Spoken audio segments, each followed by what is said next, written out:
നമസ്കാരം. Bigg Boss. ഇന്നലെ നടന്ന ഒരു സംഭവം, ഇൻസിഡന്റ്. അതായത് ആര്യന്റെ ബെഡേ കയറി ആദ്യം നിവിൻ കിടക്കുന്നു. നിവിനെ എടുത്ത് ചവിട്ടി മാറ്റിയിട്ട് കഴിയുമ്പോഴത്തേക്ക് റെന വന്ന് കിടക്കുന്നു.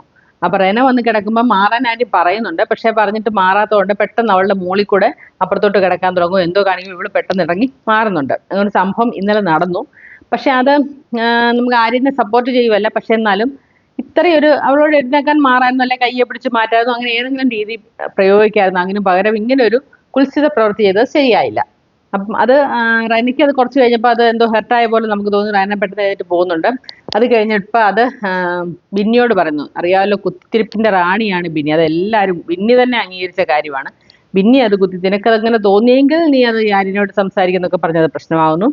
പിന്നെ അത് നമ്മുടെ അനുമോൾക്ക് ഓൾറെഡി ആര്യനോട് കലിപ്പുള്ളതാണ്, നമുക്കറിയാം. പിന്നെ അതിനകത്ത് നമ്മുടെ ആദിലയും നൂറയും ഒക്കെ ഇടപെട്ടു. അത് വലിയൊരു വിഷയമായിട്ട് മാറുകയാണ്. സത്യം പറഞ്ഞാൽ നമ്മുടെ മസ്താനിക്ക് പറ്റിയ പറ്റാണോ റെനയ്ക്ക് പറ്റിയത്, നമ്മുടെ ലക്ഷ്മിയുടെ റോളാണോ ബിന്നി ഏറ്റെടുത്തതൊക്കെ നമുക്ക് സംശയം തോന്നും. ബിന്നി ഡയറക്റ്റായിട്ട് അറ്റാക്ക് ചെയ്തില്ലെന്നേ ഉള്ളൂ. പക്ഷെ എല്ലാ കാര്യങ്ങളും പറഞ്ഞു കൊടുത്ത ബിന്നിയാണ് രാത്രി കിടന്ന്. അതേപോലെ തന്നെ റെന ഇതൊക്കെ കേട്ടിട്ട് ആര്യനോട് സംസാരിക്കുന്നു. ആര്യൻ പറയുന്നു, ഓക്കെ നിനക്ക് അങ്ങനെ തോന്നിയെങ്കിൽ ഞാൻ ക്ഷമ ചോദിക്കുന്നു എന്നൊക്കെ പറഞ്ഞു. വീണ്ടും ആ വിഷയം ഉച്ച വരത്തോളം നീളുന്നുണ്ടെന്നുള്ളതാണ്.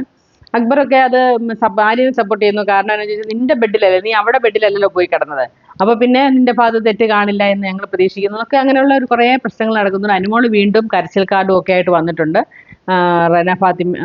ഫാത്തിമയും ബിന്നിയും ആദിലയും നൂറയും എല്ലാം കൂടി ഇരുന്നിട്ട് ഈ പറഞ്ഞ പോലെ ചുറ്റും കൂടി ഇരുന്ന് ഞാൻ അങ്ങനെ ചെയ്ത് നിനക്ക് ഞാൻ അങ്ങനെ ചെയ്ത് എന്ന് പറഞ്ഞ് ഭയങ്കര കരച്ചിലിന്റെ വക്കിലും ഒക്കെ എത്തുന്ന ഒരു സീനൊക്കെയാണ് കാണിക്കുന്നത്. വീണ്ടും കരച്ചിൽ കാർഡിലേക്ക് പോകുന്നു.